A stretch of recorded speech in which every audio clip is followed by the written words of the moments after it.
শুভ সকাল বন্ধুরা, সকলে কেমন আছো তোমরা? আশা করি ভালো আছো, সুস্থ আছো। আর তোমাদের আশীর্বাদ ও ভালোবাসায় আমিও ভালো আছি, আমার পরিবারের সকলেই ভালো আছে। ঠাকুরের কাছে সবসময় প্রার্থনা করি পৃথিবীর সমস্ত মায়ের সন্তান যেন সবসময় ভালো থাকে, সুস্থ থাকে আর বিপদমুক্ত থাকে। তাহলেই তো আমরা ভালো থাকবো, তাই না? তো চলো তোমাদেরকে সাথে নিয়ে আরও একটা দিন, আরও একটা ভিডিও শুরু করছি। আজকের দিনটাও তোমরা আমার সাথে থাকো। আশা করি আজকের ভিডিওটা তোমাদের খুব ভালো লাগবে। সকাল সকাল সমস্ত বাইরের কাজ সেরে নিয়ে চলে এসেছি আমি ঘরে। একটুখানি চা খেয়ে নিলাম, আর চা খেতে খেতেই কিছু কাজ করে নিচ্ছি। ওই যে দিদিভাই এনেছিল ডালিয়াটা, তো সেই ডালিয়াটা কৌটোর মধ্যে ভরে রেখেছিলাম, তবে প্রেশার কুকারের অপেক্ষায় ছিলাম। তো প্রেশার কুকার যখন এসেছে, আমি প্রথমেই এই ডালিয়ার মাধ্যমে যে দিদির ভালোবাসা, সেটা দিয়েই শুরু করছি আজকের খাবার দাবার বলো বা কি বলবো, প্রেশার কুকারের উদ্বোধন বলো, সেটা দিয়েই করছি আমি। তো এটা আবার আরও একটা নতুন প্যাকেট ছাতুর, যেহেতু ছাতুটা প্রায় রোজই খাওয়া হয়, তো একটুখানি মানে কি বলবো, বেশিই লাগে বলতে পারো। তো আরও একটা প্যাকেট আমি কেটে ঢেলে নিচ্ছি। তো ওইদিকে ডাল আর মুসুরির ডাল আর হলো ডালিয়াটা আমি ভিজিয়ে নেব, সেই জন্য একটুখানি মাপ মাপ করে নিলাম। তো এখন কি বলবো, আগে তো কখনো করিনি, তো মাপটা আমি বুঝতে পারছিলাম না ঠিক করে। তো যাকে যেটুকুনি নিয়েছিলাম হয়ে গেছিলো, রিয়ার বাবার হয়ে অল্প একটুখানি ছিল, তো সেটা আবার আমি আর রিয়া একটু একটু করে, মানে শুধু ওই যে স্বাদ মতো বলে না, একটুখানি মুখে দিয়ে দেখলাম যে খেতে কেমন লাগে। তো এই যে একটুখানি সবজি দিব, আর সেরকম কিছু ঘরে ছিল না, তো এই যে ফুলকপিটুকু ছিল আর ওই যে একটা কুয়াশ ছিল, তো ভাবলাম সেটাই না হয় একটুখানি ডুমো ডুমো করে দিয়ে ডালিয়াটা আজকে সকালে রান্না করি। এই যে বসিয়ে নিলাম। তোমাদের সবার ভালোবাসায় এই প্রেশার কুকারটা কিনতে পেরেছি আমি। তো তোমাদের ভালোবাসায় বলবো, পাশে থেকেছিলে তোমরা, তার জন্যই আজকে এটা সম্ভব হলো যে আমি প্রেশার কুকারে রান্না করছি। আগে করেছি অনেক আগে, যেটা আমার দেওরের বিয়েতে, আমার মানে যা আর দেওরের বিয়েতে ও পেয়েছিল উপহার, তো সেটা সেখান থেকে আমাকে দিয়েছিল, তবে সেটা ব্যবহার করতে করতে নষ্ট হয়ে গেছিলো। তো তারপর থেকেই বন্ধ ছিল। তো এখন আবার এই যে ব্যবহার করা শুরু করলাম। আশা করি এখন সমস্তটা আরও আমার সহজ হবে, আমার একটু গ্যাসও বাঁচবে। আর বাইরের রান্নাঘরের অবস্থা সেটা না হয় তোমাদেরকে এই ভিডিওতেই দেখাবো। আগে ঘরের কাজগুলো করে নেই, তোমরা নিজেই দেখবে যে ঘরের কি অবস্থা হয়েছে। এই বর্ষার মধ্যে, এই বৃষ্টির মধ্যে আমি আর মনে হয় না যে বাইরের রান্নাঘরে বসে রান্না করতে পারবো। কারণ উনানটাও মানে ভেতর থেকে না জল টেনে টেনে উনুনটা ভিজা ভিজা হয়ে আছে, ওটা জ্বলতে প্রচুর মানে সমস্যা হবে। আর খড়িও তেমন করে পাওয়া যাচ্ছে না। তো এই যে এমনি করেই করলাম। যদি কিছু ভুল হয়ে থাকে তাহলে তোমরা বলো, কারণ আমি বলেই দিলাম তোমাদের, আগে কোনো দিনও আমি করিনি, এই প্রথম করলাম। এর মধ্যে যদি আরও কিছু দিতে হয় বা আরও কিছু কি বলবো, যদি অন্য রকমের করতে হয়, তাহলে একটুখানি আমাকে তোমরা কমেন্টের মাধ্যমে জানিও, কেমন? এই যে প্রেশার কুকারের ঢাকনিটা বন্ধ করে দিলাম। এবারে ওই তিনটে সিটি দিলাম, দিয়ে তারপরে বন্ধ করে কিছুক্ষণ আমি গ্যাসের ওপরেই রাখলাম। তো হয়ে গেছিলো, একটুখানি পাতলা হয়েছিল, তবে মানে লেগে টেগেও যায়নি, কোনো সমস্যা হয়নি। তো আজকে ভীষণ আনন্দ লাগছে জানো তো, শুধুমাত্র তোমাদের জন্য। একটা ডিম সিদ্ধ দিলাম রিয়ার বাবার জন্য, এই ডালিয়ার সাথে তাকে একটা ডিম সিদ্ধ দিব। দিদিভাইও বলেছিল দিতে, তো ভাবলাম শুধু শুধু ডালিয়া খাবে, তার থেকে একটা ডিম সিদ্ধ দিয়ে দিই। আর আমার আর রিয়ার সেটা দেখি পরে কি খাই না খাই, কতটুকু মানে খেতে পারি না পারি সেটা না হয় পরে দেখছি। তো যাকে ওদিক থেকে এসে তারপরে রিয়া যে ওর বিছানাগুলো তুলে নিচ্ছে, হ্যাঁ, তারপরে আবার যেতে হবে বাইরের কাজে। মানে এইভাবেই তো বুঝে বুঝে করতে হয়। ওইদিকে যেমন আমি রান্নাঘরের টুকটাক করে করে নিচ্ছি, আর এইদিকেও ঘরে আসলো কাজ করতে। তো যাকে এই এই যে মোবাইল লাগানোর যে স্ট্যান্ডটা, এটা দিয়ে কিন্তু অনেক সুবিধাই হয়েছে। তোমরাও বলেছিলে যে স্ট্যান্ড নিয়ে নিও একটা কাকিমা, তো সেটা যাকে পেয়ে গেছি যখন, ভালোই হয়েছে। এই দেখো রিয়া এখন সেখানে মোবাইলটা রেখে কাজটা করতে পারছে। তো ওর ঘরের বিছানাটাও ঠিক করে নিল। তো এইদিকে আমি আবার চলে আসলাম, ডিম সিদ্ধ হয়ে গেছে, ওইদিকে ডালিয়াটাও হয়ে গেছে। খুব তাড়াতাড়ি হয়ে গেল জানো তো, মানে কত যে সুবিধা হলো, তোমরা তো ব্যবহার করো, তোমরা বুঝতেই পারছো। তো এই দেখো রিয়ার বাবার জন্য বেড়ে নিলাম, আর সাথে ওনাকে ডিম সেদ্ধটাও দিয়ে নিলাম। খেয়ে ওনার স্বাদ লেগেছে, খারাপ লাগেনি। তো বলল যে হ্যাঁ এরকমভাবে যদি একটুখানি করে দাও সকালবেলা তাহলেই তো আমি বেশ ভালোই খেতে পারি, তাহলে আর আমার ভাত লাগে না। তো আমি বললাম যে ঠিক আছে তাহলে এখন থেকে না হয় তুমি, তবে মাঝে মাঝে ভাত খাবে উনি, ভাত পাগল মানুষ, রোজ রোজ যে এটা খাবে সেটাও বলতে পারি না। আরও একটু কিছু সবজি থাকলে মনে করো ভালোই হতো, তাই না? একটুখানি ধরো গাজর এগুলো থাকলে ভালোই হতো। তো দেখি আগামীকালকে যদি করি তখন না হয় একটু বেশি করে সবজি দিয়ে করব। খেয়ে বেশ ভালোই পেয়েছিল। আজকের এই যে এই সমস্ত সবজিগুলোই নেওয়া হয়েছে, বেগুন, কাঁচা লঙ্কা, পেঁয়াজ, আলু আর ওই যে একটা শশা, ঘরে টমেটো ছিল। এই যে ভাত বসিয়ে দিলাম আর সাথে দিলাম একটুখানি আলু সেদ্ধ। আমি আর রিয়া না হয় একটুখানি আলু চটকে আজকে ভাত খাবো। সচরাচর খাওয়া হয় না, তবে আজকে একটুখানি ভাত খাবো, ইচ্ছে করলো একটু গরম ভাত খেতে। এই যে টমেটোগুলো রিয়ার বাবা নিয়ে এসেছিল, তবে ভীষণ পাকা ছিল, মানে বেশি পাকা, ঘরে রাখলে না নষ্ট হয়ে যাবে, আর জিনিস নষ্ট করতে আমার ভীষণ কষ্ট হয়। তো ভাবলাম যে নষ্ট না করে টমেটোগুলোর একটা গতি করে ফেলি, একটুখানি না হয় চাটনি করি আজকে। তো রিয়া আমাকে জিজ্ঞেস করছিল যে মা কী করে কাটবো, তো আমি দেখিয়ে দিলাম ওই পাশ থেকে, তো ও সেইভাবে করেই কেটে নিল। একটা শশা নিয়েছিলাম, ছেলে আবার একটুখানি ওই যে সাথে স্যালাড খেতে ভালোবাসে, তো ওই জন্য বললাম যে একবারে স্যালাডটা কেটে রাখো, এখন না খাওয়ার সময় একটুখানি না হয় নুন দিয়ে মেখে দিব, আগে থেকে মাখলে তো আবার জল কাটবে, সেই জন্য। তো আমাকে সমস্তটা কেটে টেটে দিচ্ছে, আর এদিকে ওই যে একটা বেগুন ছিল নিয়েছিলাম, তো সেই বেগুনটা ভাজা। তো আজকের এই রান্নাবাড়ি, গতকালকে তো মাছ খাওয়া হয়েছিল, তো ওখান থেকে আবার এক পিস মাছ একটুখানি ঝোল দিয়ে আছে, তো ওটা ছেলে খাবে নয়তো রিয়া খাবে, যে খেতে চাইবে তাকেই দিব, এক পিস মাছ রয়েছে। এই যে আলু সিদ্ধটা মেখে নিচ্ছি, না রিয়া মেখে দিচ্ছে আমাকে, ওইদিকে আমি এখন বেগুনটা ভেজে নিচ্ছি। মা মেয়েতে খাওয়া হয়েছিল, সেটা তোমাদেরকে দেখানো হয়নি। তো এই যে বেগুনটা ভেজে নেই, আর আমি আবার জানো একেবারে বেশি করে বেগুন দিয়ে না ভাজতে পারি না, আমার ভীষণ অসুবিধা হয়, উল্টাতেই পারি না। তো এই যে তিনটা তিনটা করে ভেজে নিচ্ছিলাম। তো যাকে এদিকে হয়ে গেল। তো তোমরা বলেছো এই যে এখন যে আমি যাজ্ঞে কথাটা বললাম, বলেছো যে বারবার যাজ্ঞে কথাটা বলো। আসলে কি বলো তো, বা এর আগে আমি যে যাই হোক বলেছিলাম, দু একবার বেশি বেশি হয়ে যায়।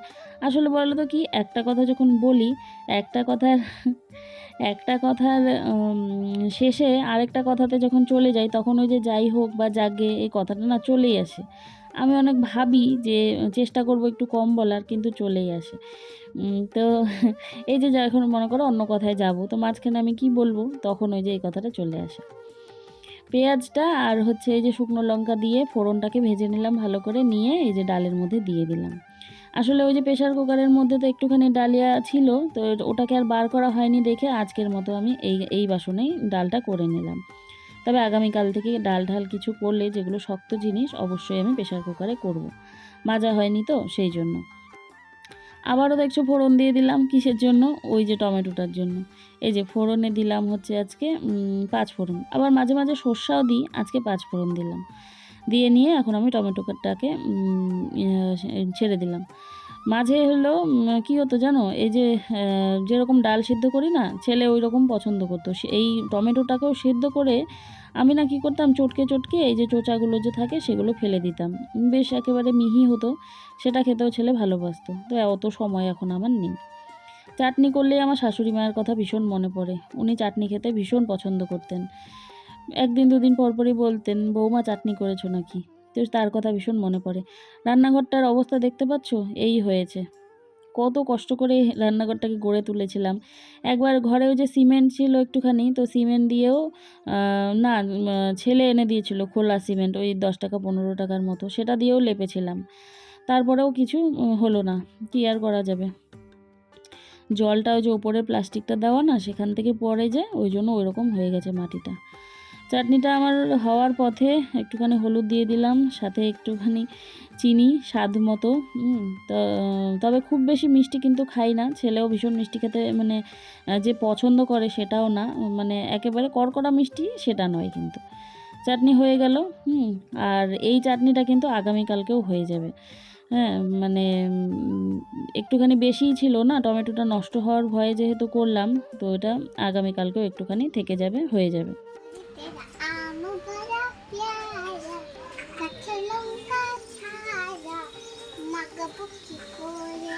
মাখাবো কি করে তারপর নুন তেল দিয়ে আচ্ছা করে মেখে খাবো কি করে। নাতনিটা এসে রিয়াকে বলছে, তাতিমণি তুমি একটুখানি ভিডিও করো, আমি একটা সুন্দর একটা গান শিখেছি, সেই গানটা আমি ভিডিওতে করব, তুমি একটুখানি আমাকে ভিডিও করো তাতিমণি। কথা তো পরিষ্কার নয় সেরকম, রিয়াকে ডাকে হচ্ছে তাতিমণি বলে। তো রিয়া আবার ভিডিও করে দিল, ওই গানটা করলো। তোমরা গানটা একটু মন দিয়ে শোনো, আমার না ভীষণ হাসি পেয়েছে ওর এই গানটা শুনে, বেশ মজার কিন্তু। তো আমি এখন রান্নাঘর থেকে ছুটি নিলাম, রান্না টান্না করে রিয়াকে দিলাম বাসনগুলো মাজতে, ও বাসনগুলো মেজে নিল সমস্ত কিছু। এবারে এই যে চান টান করে চলে আসলো ফুল তুলতে। রান্নার পরে এই বাসনটা মাজা, ও ধরো বাসনটা মেজে নিল, ওইদিকে আমি গ্যাস মোছা, রান্নাঘরের তাকটা মোছা, তারপরে রান্নাঘরটা মোছামুছি, এগুলো আমি করে নিলাম। তাহলে ও চান করতে করতে আমার ওগুলো মোছামুছিগুলো হয়ে গেল। তো এইভাবে করে বেশ সুন্দর করে আমাদের সময় মতো কাজগুলো কিন্তু হয়ে যায়। তো এই যে সমস্ত ফুল আজকে তুলে নিচ্ছে। আবার গতকালকে যে বৃহস্পতিবার ছিল, তখন কিন্তু আবার একটাও ফুল ছিল না। আজকে আবার এই যে যেটুকুনি ফুল আছে আজকে হয়ে যাবে। মানে কি বলবো, যেদিন দরকার সেদিন আর ফুল পাওয়া যায় না, তবে আজকে ভালোই ফুল ফুটেছে। বড় জবা ফুল না ফুটলেও এই দেখো বেশ কয়েক রকমের ফুটেছে, এই দিয়ে আজকে কিন্তু সুন্দর হয়ে যাবে।